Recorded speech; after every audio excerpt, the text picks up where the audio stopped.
শেষ করলাম কাঁচকলা দিয়ে শিং মাছ রান্না। তো আপনারা পুরো ভিডিওটা দেখেন, না টেনে পুরো ভিডিওটা দেখবেন যে কিভাবে রান্না করলাম। এই রান্নাটি কিন্তু খুবই মজা হয়, আপনারাও রান্না করে খেয়ে দেখবেন কেমন লাগে এবং আমাদেরকে জানাবেন। আর অনুরোধ করছি আমাদের চ্যানেলটি সাবস্ক্রাইব করে আমাদের পাশে থাকবেন এবং পাশে থাকা বেল আইকনটি প্রেস করবেন এবং নতুন নতুন ভিডিওটি পৌঁছে যাবে আপনার নোটিফিকেশনে। ভালো থাকবেন, সবাইকে ধন্যবাদ।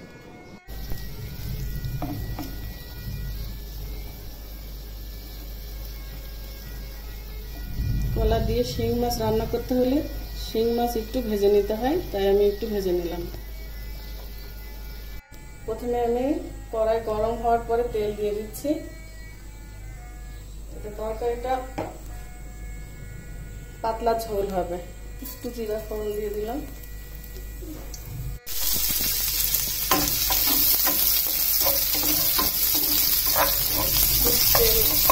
অল্পই দিলাম।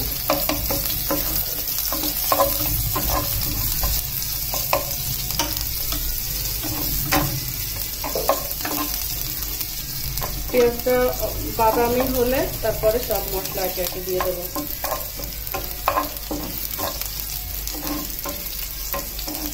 কাঁচকলা দিয়ে শিং মাছ সবাই খায় কিনা জানি না, এটা রোগীর জন্য কিন্তু খুবই ভালো। আমি সবসময় বলি বাচ্চাদের আমি বেশি করি, বাচ্চাদের জন্য খুব ভালো, ঝাল কম দিয়ে মশলা কম দিয়ে খাওয়ালে খুবই উপকারী একটি রেসিপি বয়স্কদের জন্য। আমি বাসায় প্রায়ই করে থাকি, তাই আপনাদের সাথে শেয়ার করার জন্য আজকে এই রান্নাটি।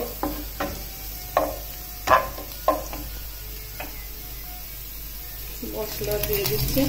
এখানে পেঁয়াজ বাটা, অল্প রসুন বাটা, অল্প জিরা বাটা, খুব অল্প অল্প মশলা দিয়ে আমি আজকে রান্নাটা করবো।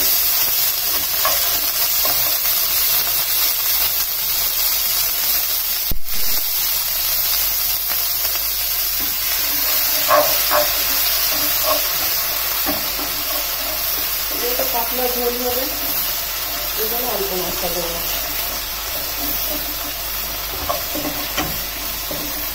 মশলাটা ভালো করে কষায় নেব।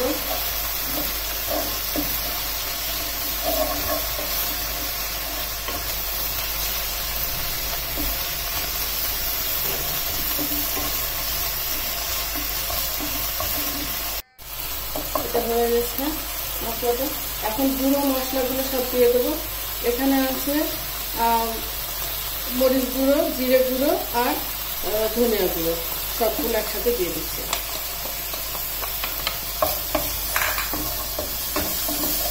একটু ভালো করে কষায় নেব।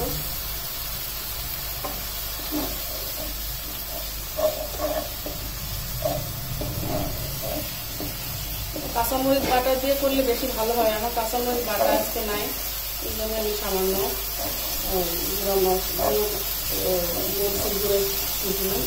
অল্প করে এটা ভালো করে কষায় নেব। পানি দিয়ে দিয়ে কষাতে হয় না, মশলাটা পুড়ে যায়। বাটা মশলা হলে আবার অত পানি দেওয়া লাগে না। এখন আমরা তো গুঁড়ো মশলা খুবই ইউজ করি। আমি বাটা মশলা দিই, কিন্তু এই ধনে গুঁড়ো, মরিচ গুঁড়ো, ধনিয়া গুঁড়ো, এগুলো তো গুঁড়োই দেওয়া হয়। আগে তো মারা তো পাটায় বেটেই দিত দেখতাম। এখন আমরা এত অলস হয়ে গেছি, তবু কিছুটা আমি চেষ্টা করি। মশলাটা আমার কষানো হয়ে গেছে। এখন আমি কাঁচকলা একটু ভাপ দিয়ে রাখা, হলুদ দিয়ে ভাপ দিয়ে রেখেছিলাম, সেটা আমি এই মশলার মধ্যে দিয়ে দেবো।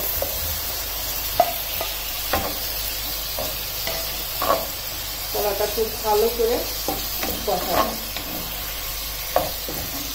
2-3 মিনিট।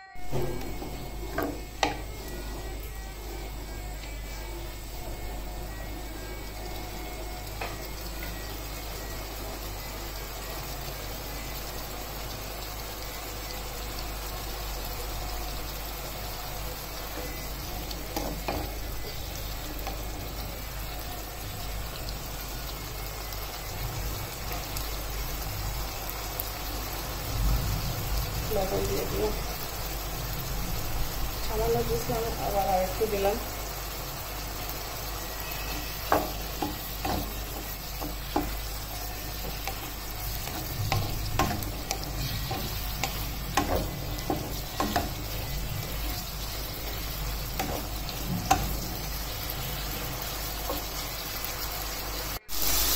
কলা কষানো হয়ে গেছে, এখন আমি পানি দিয়ে দেব ঝোলের জন্য।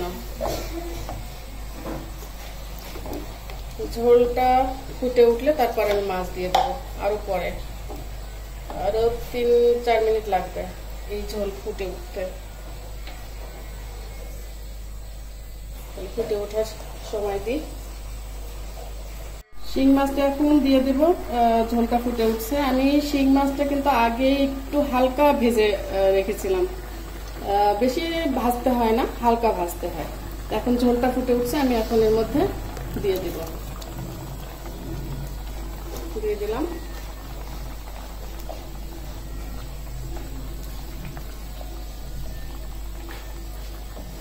আবার 2-3 মিনিট লাগবে, তারপর আমি একটু ভাজা জিরে দেব, দিয়ে তারপর নামাবো, তখন আবার দেখাবো আপনাদের।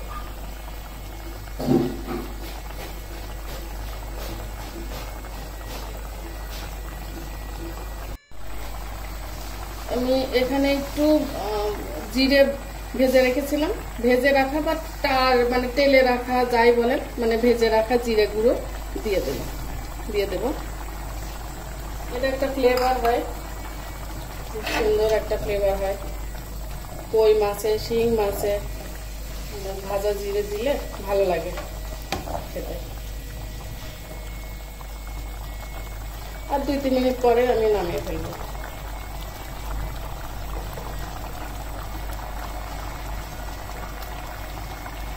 প্রায় হয়ে এসেছে।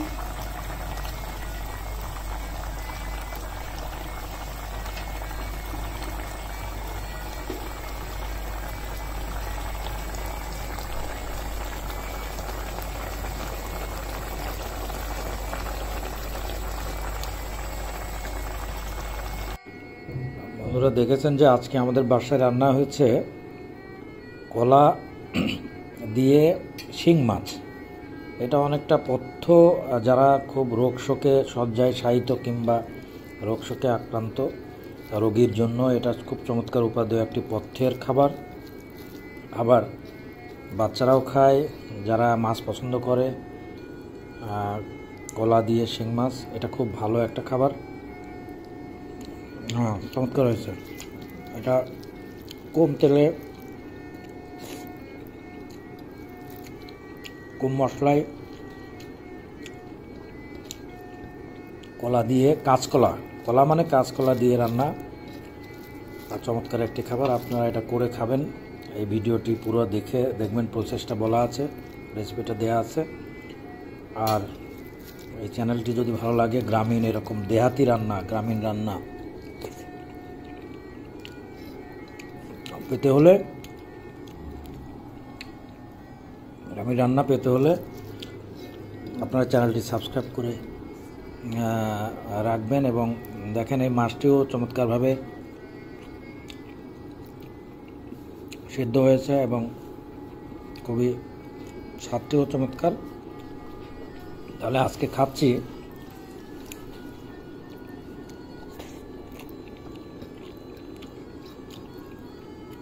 কাঁচকলা শিং মাছের ঝোল, কাঁচকলা শিঙের ঝোল।